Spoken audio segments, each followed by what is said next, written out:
The first thing the Vethkai noticed about the human was that he smelled like blood before the drills even started.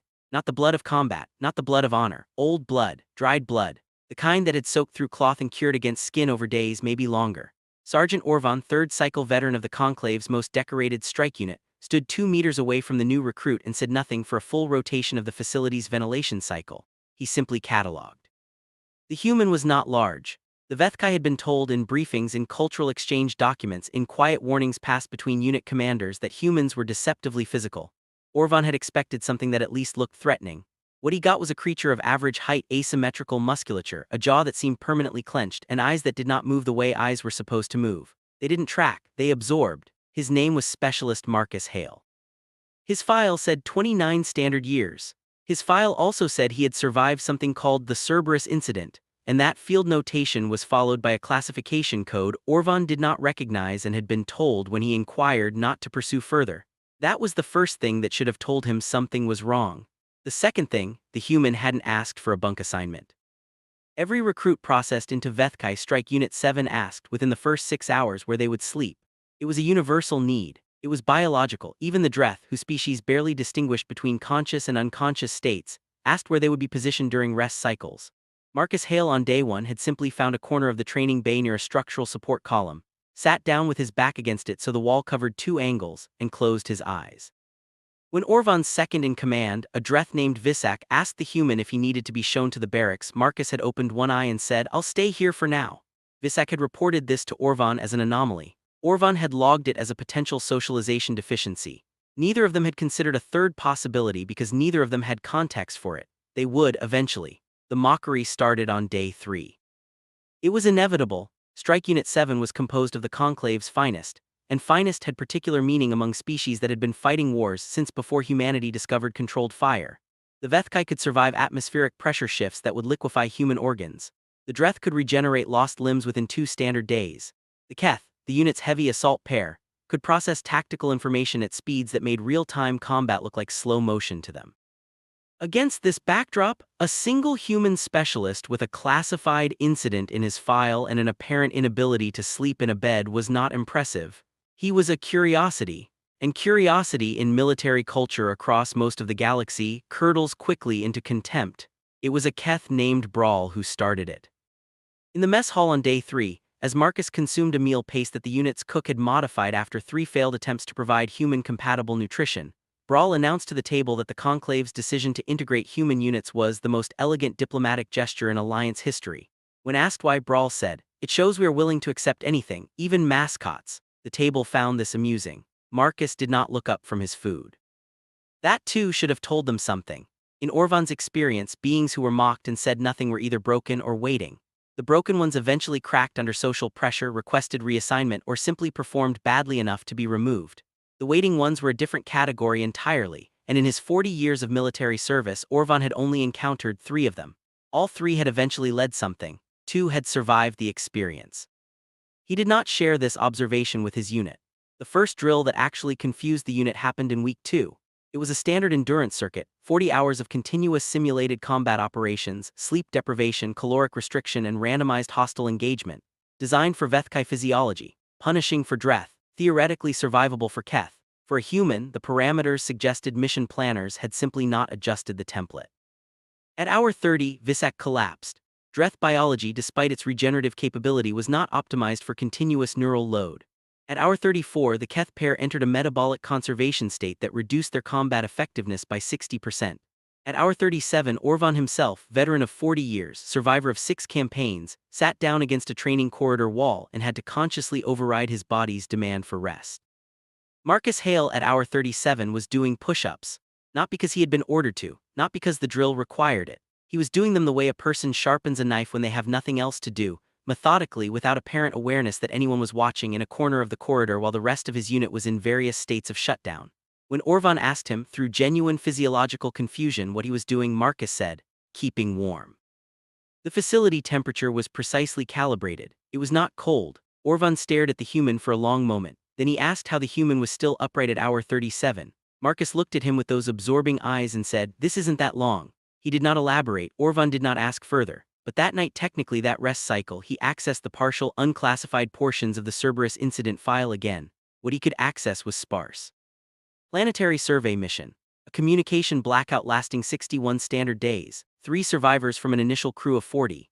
The notation extended duration hostile environment exposure and then the classification wall. 61 days. Orvan tried to calculate what that meant. He failed not because the math was difficult but because there was a variable he couldn't quantify. What had happened to the other 37 crew members was unclassified. That they were dead was implied. How they had died, and what Marcus Hale had done during 61 days with whatever killed them, was not available to him. He found for the first time in his military career that he was genuinely unsettled by a subordinate. Week 4 changed the nature of the mockery. It didn't stop military culture, particularly elite military culture does not easily abandon established social hierarchies, but it changed texture. The jokes became slightly shorter. The laughter lasted slightly less long. No one in Unit 7 could have articulated why. If pressed, they might have said that something about the human made extended ridicule feel unwise, the way that laughing near a deep body of water feels unwise even when you can't see what's beneath the surface. What had changed was this: Marcus had started leading. Not officially, he had no authority to lead. But in the small, granular moments of unit operations, a clearing pattern here, a communication timing adjustment there, he had begun quietly and without announcement, offering suggestions that were so structurally correct that ignoring them felt like deliberately choosing to fail. Orvan had watched this happen for 5 days before naming it to himself. The human wasn't waiting for authority. He was building it from the substrate up, from small correctnesses, from accumulated competence. Brawl noticed too. Orvan knew because Brawl stopped making jokes in the mess hall and started watching Marcus eat instead. The thing was, and Orvan knew this even if he hadn't allowed himself to name it yet, the suggestions Marcus made weren't drawn from conclave tactical doctrine. They were drawn from somewhere else. A different grammar of conflict, older maybe or simply stranger. There was a quality to his combat instincts that felt less like training and more like scar tissue. Like something learned at extreme cost and never forgotten. In Week 4 Day 6 during a live-fire tactical exercise, Marcus made a decision that should have been wrong. The scenario: 2 units opposing positions, limited ammunition, neutral objective point, standard capture exercise. The optimal conclave approach and the approach every other member of Unit 7 was executing was defensive consolidation, wait for opponent error, advance on confirmed opening. Clean, logical, correct. Marcus walked directly into the opponent's line of fire, not charging, not sprinting, walking, upright, deliberately slow. Every targeting system in the opposing unit locked onto him. Their collective fire should have ended the exercise in 4 seconds. What happened instead was that the opposing unit, all veteran conclave soldiers, all operating on tactical doctrine that said a moving target in open ground is a priority threat, spent 11 seconds adjusting and readjusting firing solutions because the human kept changing direction in patterns that didn't correspond to any evasive algorithm in the conclave's training library. 11 seconds was enough time for the rest of Unit 7 to take the objective unopposed. In the debrief, the commander of the opposing unit filed a formal complaint. His argument was that Marcus's movement pattern was tactically irrational and should be flagged as unclassifiable behavior. Orvan read the complaint twice, then he looked at the exercise footage again, then he called Marcus into his office and asked him directly what the movement pattern was called. Marcus thought about it for a moment. "We didn't call it anything," he said. "You just move like you're not afraid of dying and see who freezes."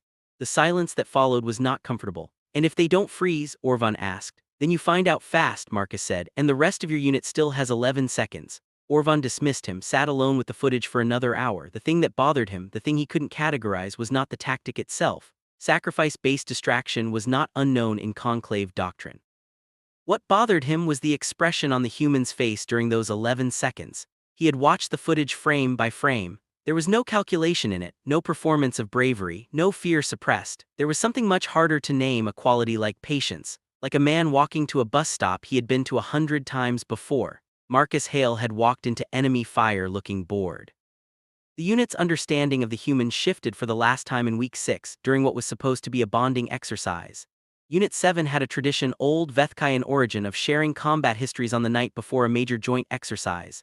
Stories of survival, of loss, of the worst thing that had happened and how the unit member had made it through. It was ritual, not therapy. The function was to establish witnessed shared burden. To look at the people beside you and know specifically what they had endured so that the knowledge became a form of trust. Marcus had observed this ritual twice before without participating. No one had pushed him. There was an unspoken agreement that the human's territory had invisible boundaries and that pressing them was inadvisable in ways no one could fully explain. But on the third occurrence, Visak, who Orvan suspected had developed something approaching genuine fondness for the human, the way beings sometimes develop fondness for things that are beautiful and dangerous, asked directly. "You've listened to ours," Visak said. "Tell us yours." The room had a particular quality of quiet afterward, the kind that means everyone has stopped moving. Marcus didn't answer immediately. He looked at the floor for a moment, and Orvan watched his jaw muscles work.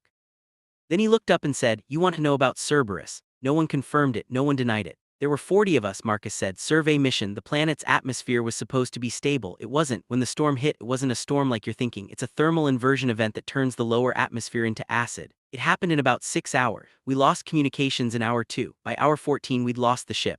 He paused, not for effect. "For a different reason. We had 9 shelters rated for the conditions. By week 3 we had enough people to fill 1.5. Orvan did the arithmetic. He didn't want to, he did it anyway. We had 1 medic. She lasted until week 7. Marcus's voice didn't change. This was the part that would stay with Orvan long after the story ended, that the human's voice didn't change. "After that I was doing what I could, which wasn't much, which meant watching. The rescue team found 3 of us on day 61, he said. They asked me afterward how I kept going after." He stopped, started again. "I didn't have a good answer for them, I still don't. I just kept thinking that the day I stopped was the day the last 40-person survey crew from Earth died, and I didn't want to be the person who let that be the end of the story." The room stayed quiet. Then Brawl, the one who had called him a mascot in the first week, whose mockery had established the unit's initial posture toward the human, said something that Orvan had never heard a Keth say in any social context in 4 decades of service. Brawl said, "I'm sorry." Marcus looked at him. "Don't be," he said. "I'm not done with the story." The joint exercise happened 2 days later. 30 units, simulated planetary assault, multi-stage objectives, command structure to be determined by unit performance in Phase 1. Unit 7 cleared Phase 1 in 11 minutes. The unit average was 43. Phase 2 command was offered to Orvan as the ranking officer with the highest performing unit. Orvan looked at the Phase 2 tactical map, looked at his unit, and made a decision that would be discussed in conclave command training programs for the next 9 years. He declined command, and he nominated formally and on record specialist Marcus Hale. The opposition to this was immediate, institutional, and loud. A human could not command a joint exercise. A specialist could not command senior officers. A single incident survivor with a classified record and a rank that implied he was barely worth including could not be trusted with 30 units, and a Phase 2 objective that the exercise designers had specifically calibrated to be unsolvable with conventional conclave tactics. Marcus, when informed of his nomination and the opposition to it, asked Orvan one question. "What's the constraint they built in?" Orvan showed him the map. The exercise's core impossibility. The objective point was positioned inside a 3-sided suppression corridor. Any direct approach was suicidal. Any flanking approach was too slow given the time parameter. The exercise designers had expected units to attempt the impossible approach, fail, and be evaluated on how efficiently they managed their failure. Marcus studied the map for 4 seconds. Then he pointed to a position that was not on any approach path to the objective. It was, in fact, a position behind the exercise's own starting line. "Put a quarter of our strength here," he said, "and tell them to make noise." Orvan waited. "The rest of us go for the objective, full commitment, every unit same moment, no reserves." I know what it looks like," Marcus said. "Do it anyway." Orvan gave the order. Because he had watched 11 seconds of footage in week 4 and done the math afterward, and understood something about Marcus Hale that he hadn't had language for until now.